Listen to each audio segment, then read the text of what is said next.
Busy back.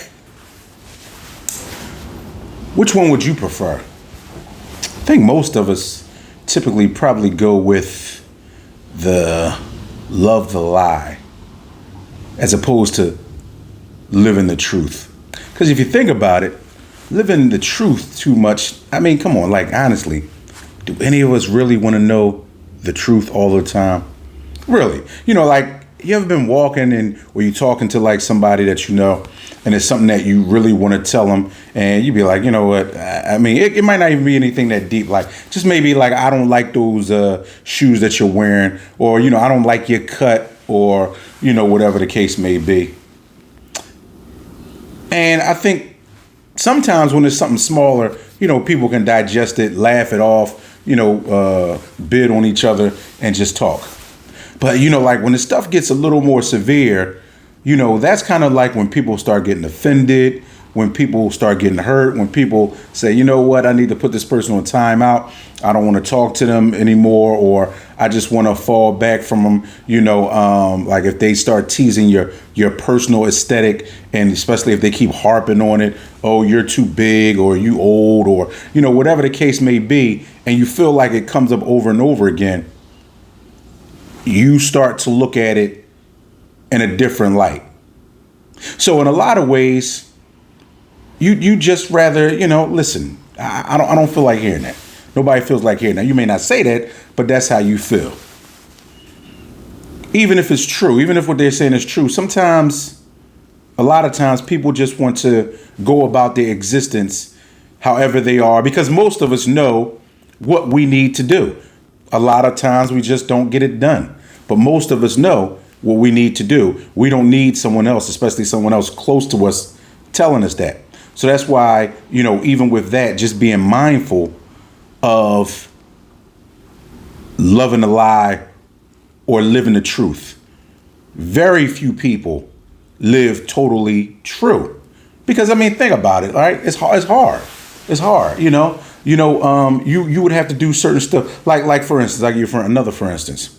Say for instance, because, you know, I know in situations where I've lived with people, women, romantically, and been involved in them. And you know how, you know, you don't want to pry, right? You don't want to go inside of anybody's phone. You don't want to look and say, hey, because as we know, most text messages or calls at certain times can possibly be misconstrued. Or we'll either start saying, hey, listen, it could just be strictly a platonic thing. But it's like, hey, why is this dude calling you so much?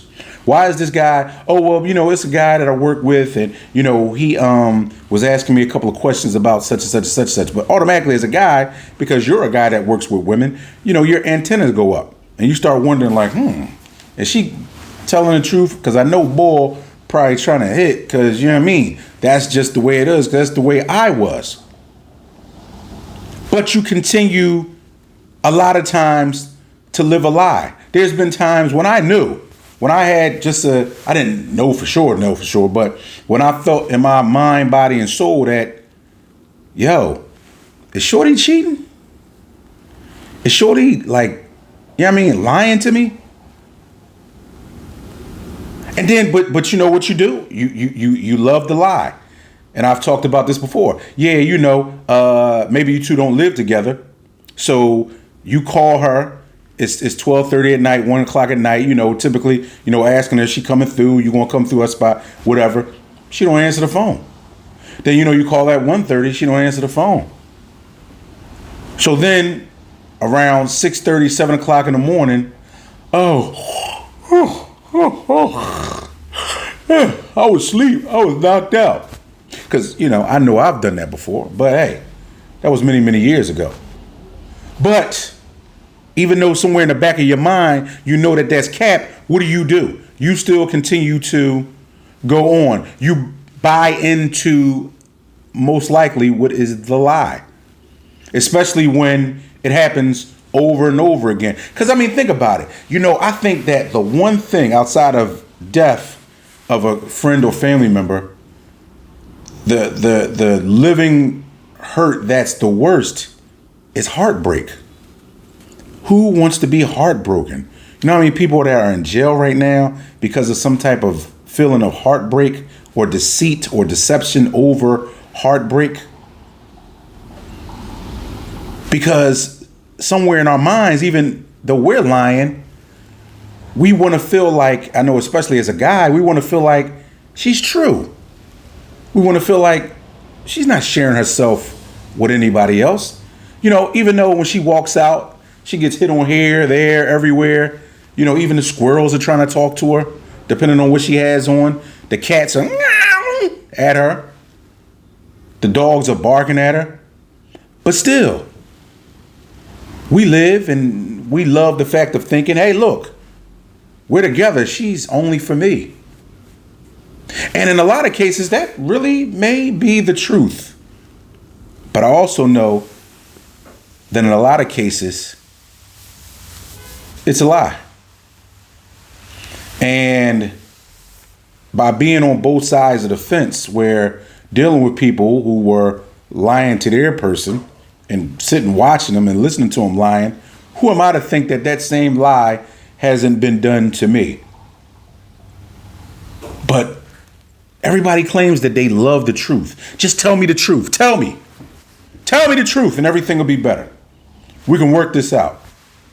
But most women know, in a guy's mind, once there's been that type of deception, there is no working it out. You remember how in the Matrix they had the red pill and the blue pill, and it was like, listen, man, you know, you could take this blue pill and you could just be chilling in your regular world like nothing has happened. But if you take this red pill, I'm gonna show you what's really going on.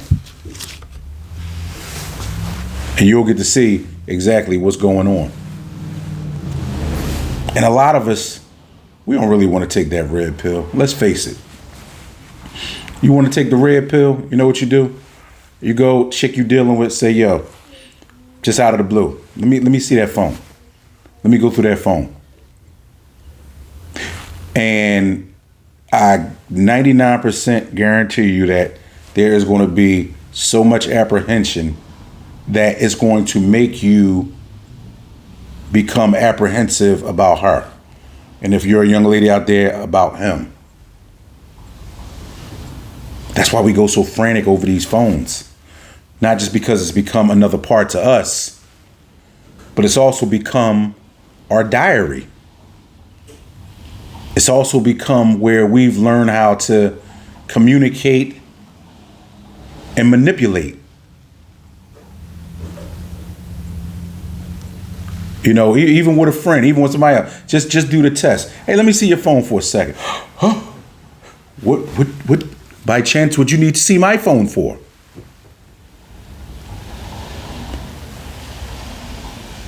Because the truth is very hurtful. And so, what do? What do we do because the truth is hurtful? It's not necessarily that we love a lie. That's just a play on words. But we love our feeling of confidence. We love our feeling of strength. That's why, you know, and we know this. That's why when you feel like your girl or your mate is cheating, or your wife or whatever, you get this uneasy feeling. And you get a feeling that you can't shake.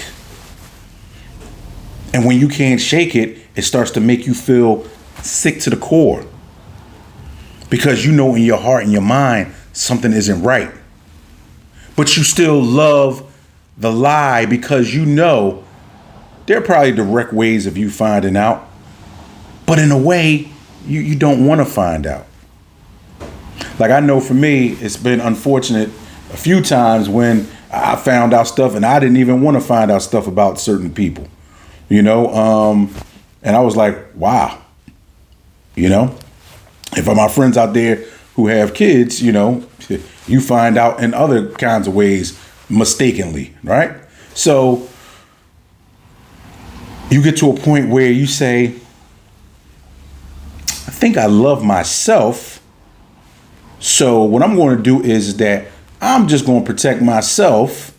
And since everything around here is going all right, all of the bills are getting paid, she ain't tripping about this. She ain't tripping about that. She ain't tripping about me coming in the house a little late than usual. I ain't gonna trip about what I might think is in that phone. I ain't gonna trip about what I think that may be in that call log. Because hey, remember, once you start playing that game, you got to show your phone too. You got to show your hands too. And guess what? If your hands aren't clean, guess what you're doing? You're not living the truth, but you're also loving a lie. So hey, are any of us out there living 100% truth, 90% truth, 85% truth, 75% truth? So hey, why don't we all just, continue being along the lines of, hey, I love this life, even if it's a lie. Because most of us can't handle the red pill. That's why the skies are blue, right? And the red pill would probably, in my estimation, represent the blood boiling inside of you if you really found out what was going on in some of your situations. But hey, it's only one guy's opinion. But do me a favor, like, comment, subscribe, share it with somebody. And until next time, whether you love a lie but live the truth, just make sure you do this. Live life. Don't let life live you. Ha!